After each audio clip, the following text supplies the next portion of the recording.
In today's video, I'm going to teach you how to backup and restore your Wix website. Wix makes this process much easier than many people expect, because it automatically saves backups of your website's design and structure every time you save or publish.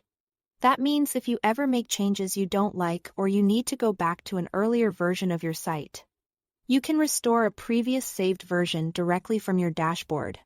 To get started, sign into your Wix account and open your Wix dashboard.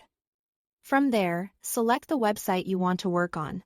This is important if you manage more than one site, so make sure you are opening the correct one before restoring anything. Once you are inside the dashboard, look over to the left-hand sidebar and click on Settings. This section contains the core controls for your site, including access to your saved versions. Now scroll all the way to the bottom of the page until you find Site History. Then click on Restore Versions. This is where Wix stores your previously saved and published versions, along with the date and time for each one. These timestamps are very helpful, especially if you are trying to recover your site from a specific point before a change was made. Take your time browsing through the timeline of saved versions. You'll see different entries based on when your site was updated. If you want to inspect a version more closely, click the small arrow to expand it. You can also click Preview to see how that version of the site looks before you make any changes.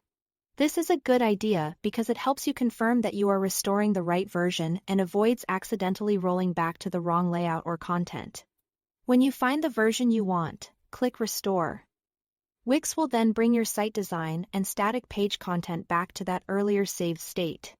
This is especially useful if a recent edit affected your layout, page structure, or text, and you need to undo it quickly. One important thing to keep in mind is that restoring a previous site version does not undo every type of change. For example, your SEO settings, store inventory, and certain app-related data may not be reverted when you restore a site version. So if your issue involves one of those areas, you may need to check them separately after the restore is complete. That's all to it. Thanks for watching.